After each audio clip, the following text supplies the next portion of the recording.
Muy buenas noches, me presento. Mi nombre es Joan Sebastián Barragán Manjarres. Hago parte del curso 10.3. Mi tutor, Eider Riasco Ramírez. Hoy voy a presentar la actividad conceptualizada de la guía de ciencias sociales.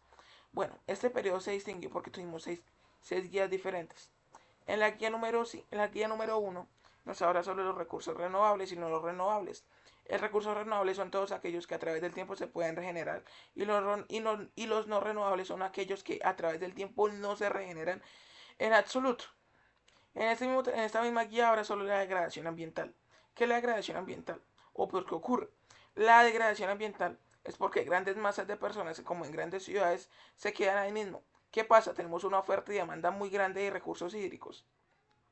Y también pasa algo con la erosión. Las personas lo que van a hacer es expandirse para poder producir materias primas como lo son el maíz y entre otras cosas. Esto que genera que talen muchos árboles y que la erosión del piso, las raíces no sostengan bien la tierra y se vaya haciendo una erosión del piso.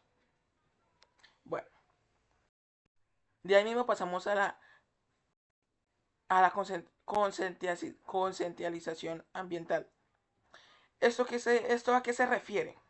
Se refiere a que nosotros, esta época, en este momento, tenemos que concientizarnos sobre las energías limpias, sobre el reciclaje de nuestras basuras para poder salvar este planeta que poco a poco se va destruyendo.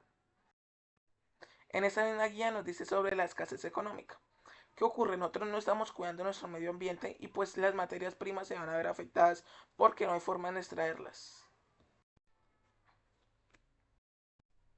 Y ahí mismo pasamos a la guía número 3. Vamos a hablar sobre la guerra de los 1000 días y la etapa de la violencia. ¿Qué fue la etapa de la violencia? La etapa de la violencia fue durante el siglo XX, una etapa durante el siglo XX, una etapa donde hubo alrededor de 11 millones de personas, el que murieron el 40%. La guerra de los 1000 días. La guerra de los 1000 días fue una pequeña etapa donde hubo una guerra bipartidista en que también fue involucrada en la etapa de la violencia. En esta etapa fue una guerra bipartidista entre los conservadores y los liberales. De parte de los conservadores teníamos a los chulavitas y de parte de los liberales teníamos a las guerrillas liberales. ¿Esto qué ocasionaba? Que hubiera grandes masacres en todo el país. En ese tiempo las personas no se podían decir, ay, tú eres conservador o tú eres liberal porque si no, si una vez se mataban.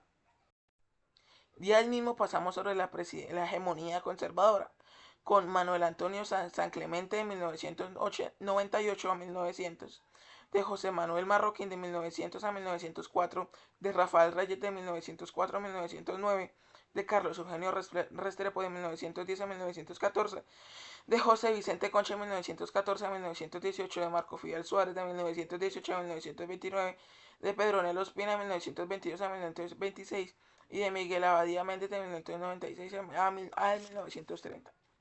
Esta hegemonía conservadora se caracterizó por ser la que más oprimió al pueblo liberal.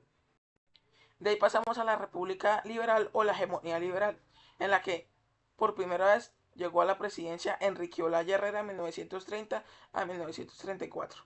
Pasó la primera candidatura de Alfonso López Pumarejo de 1934 a 1938, de Eduardo Santos de 1938 a 1942 y de Alfonso López Pumarejo, segunda vez de gobernación de 1992 a 1946. Bueno, y ahí pasamos al Bogotazo, la guía número 4, la mejor guía de todo el periodo. ¿Qué nos habla sobre el Bogotazo? Todo inicia el de la muerte del caudillo liberal el 9 de abril de 1948, tras la muerte de Jorge Eliezer Gaitán, el caudillo liberal, que hacía mover muchísimas masas. El Bogotazo fue una guerra, una etapa de violencia donde toda Bogotá fue destruida. Tranvías, casas, propiedad pública, propiedad privada, todo fue destruido tras la ira de todos los liberales por la muerte de su gran líder, Jorge Eliezer Gaitán. Hay que aclarar que en la etapa de la muerte de Jorge Eliezer Gaitán estaba como presidente Laureano Gómez. Para sí mismo hablar sobre la dictadura de Jorge Rojas Pinilla. Laureano Gómez hacía reprimir mucho a todos, y era un presidente autoritarista. ¿Esto qué hizo? Que el Partido Liberal y el Partido Conservador se pusieran de acuerdo y se unieran para poderlo subir a él a través de un golpe de Estado. No dejaron que Laureano Gómez terminara su presidencia y subieron el general Rojas Pinilla. ¿Esto qué ocasionó? ¿Por qué se le dice dictadura? Este era un opresor de todo el que estuviera en contra de su presidencia. hacía matar personas porque sí. La prensa era totalmente callada, era todo a favor de él o eran muertos perseguidos. Una de sus grandes masacres que ocurrió fue la masacre de la Plaza de Toros. Durante muchas personas le estaban abuchando a la hija y a él por las claras masacres.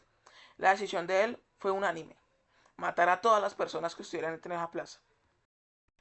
De ahí mismo pasamos al Frente Nacional, viendo que la dictadura de Rojas Pinilla ya está volviendo un problema para el país, decidieron los conservadores y liberales unirse a hacer algo llamado el Frente Liberal.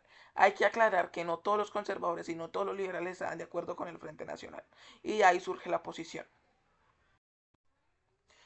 Los presidentes del Frente Nacional fue Alberto Lleras Camargo, Guillermo León Valencia y Carlos Lleras Restrepo. Claro, el Frente Nacional no fue perfecto y también tuvo la oposición. Hubo tres tipos de oposiciones: la oposición social, la oposición política y la oposición armada. Eh, Solo hubo 3 años de tres mandatos de presidentes del Frente Nacional. Bueno, de ahí mismo pasamos a la guía número 6. Colombia y el Estado de Derecho. De acuerdo a la Constitución del 91, Colombia es un Estado social de derecho porque las políticas colombianas fueron fundamentadas sobre la protección y sobre la humanidad de los derechos fundamentales del planeta. El derecho internacional humanitario. ¿Qué nos dice este derecho? El derecho internacional humanitario, el DIH, es un conjunto de normas por razones humanitarias de tratar de limitar los efectos de los conflictos armados y proteger a las personas no participantes que han dejado participar directamente o activamente en estas hostilidades y impiden limitadas elecciones de medios de todas las guerras del IDH. El sentido de las leyes en la sociedad. ¿Esto qué hace? Este sentido nos va a dar orden y seguridad en nuestro país o en todos los países del mundo. ¿Qué también nos va a dar? Nos va a dar la protección de derechos. Si yo tengo mis derechos, se tienen que cumplir. Y nos va a dar la organización social. Bueno, profe, esto fue todo por el día de hoy. Le agradezco por mi actividad contextualizada. Muchas gracias y feliz noche.